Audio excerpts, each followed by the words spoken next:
Hello students. आज हम अपनी मैक्रो इकोनॉमिक्स की बुक का यूनिट 7 स्टार्ट करेंगे, जो कि है determination of income and employment.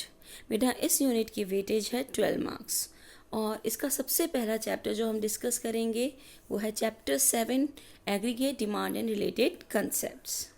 अब इसमें सबसे पहले हम डिस्कस करते हैं बेटा कि एग्रीगेट डिमांड क्या होती है। Aggregate demand is the total demand of goods and services in the economy. किसी भी इकोनॉमी के अंदर जितने भी गुड्स एंड सर्विसेज प्रोड्यूस किए जाते हैं उनकी टोटल डिमांड एग्रीगेट डिमांड कहलाती है।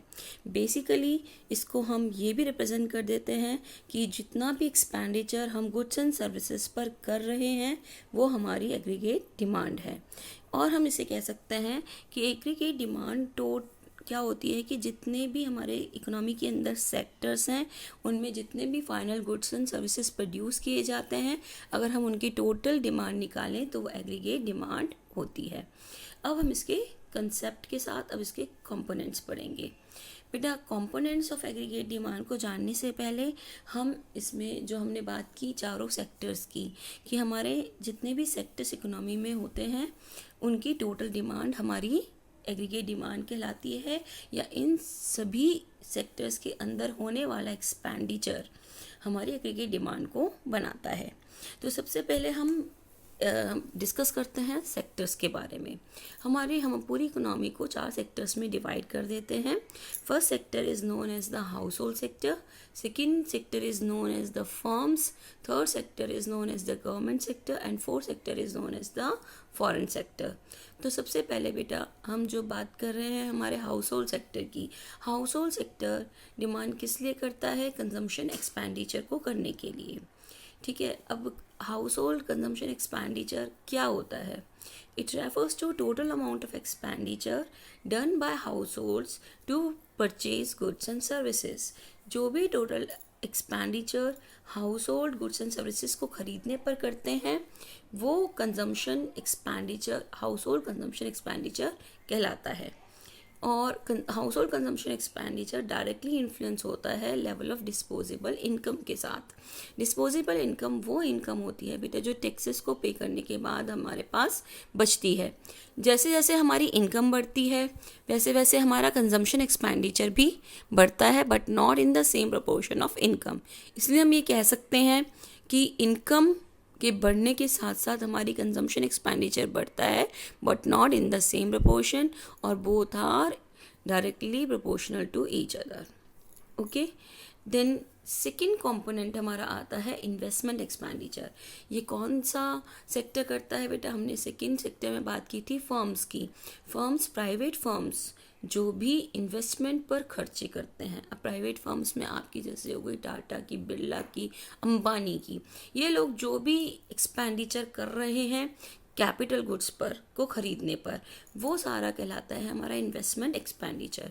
और आपको पता है कैपिटल गुड्स कौन से होते हैं? Capital goods are those good which are use for the further production of goods and services. Capital goods वो गुड्स होते हैं जिनका यूज़ हम further production of goods and services के लिए करते हैं, और इनको करने में हमारा मेन मोटिव होता है प्रॉफिट्स को अर्न करना।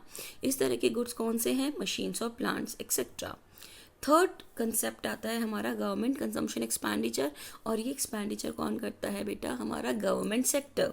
गवर्नमेंट सेक्टर किस तरह के एक्सपेंडिचर्स करता है?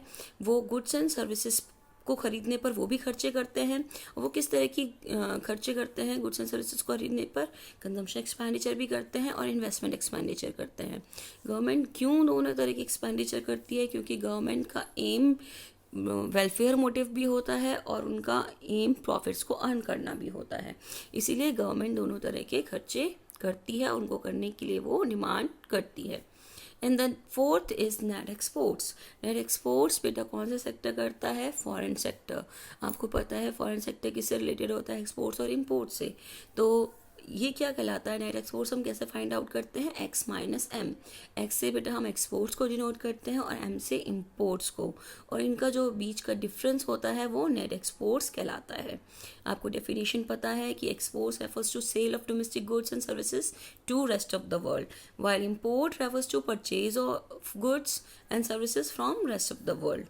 फंक्शनली अगर हम इन फंक्शंस को किस तरह से सकते हैं कि A D is equals to F of C plus I plus G plus X minus M.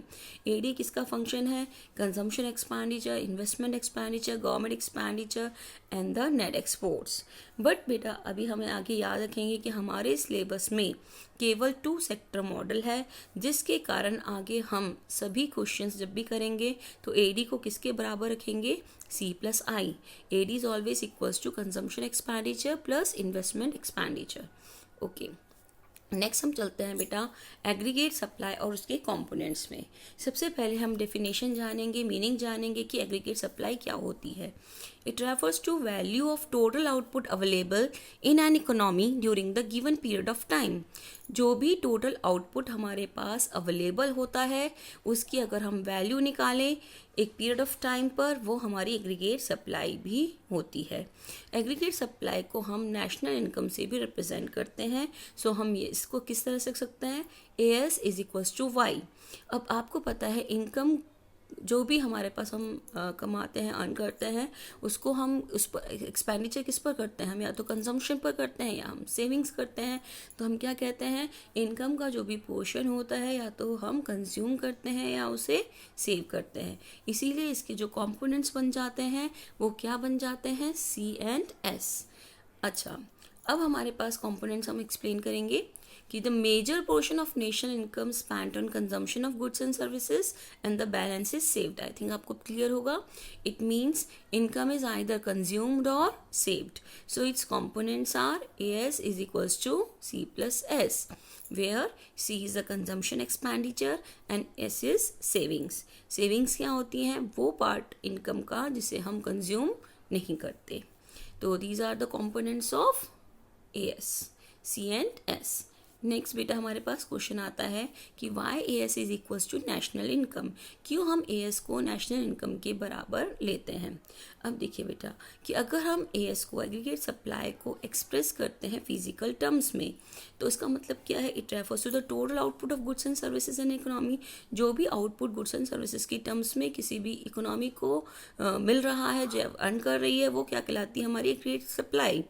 If value of total output is distributed to factors of production, अगर हमारा जो भी total output produce हुआ उसे हम distribute कर देते हैं between the factors of production in the form of rent, interest, wages and profit, then the sum total of these factor income, जो भी sum total होता है इन factor incomes का at domestic और national level पर, उसे हम national income कहते हैं। So we can say that, इसलिए हम ये कह सकते हैं कि aggregate supply और national income एक ही चीज़ हैं। और हम क्या लिख सकते हैं कि AS is always equals to Y और national income।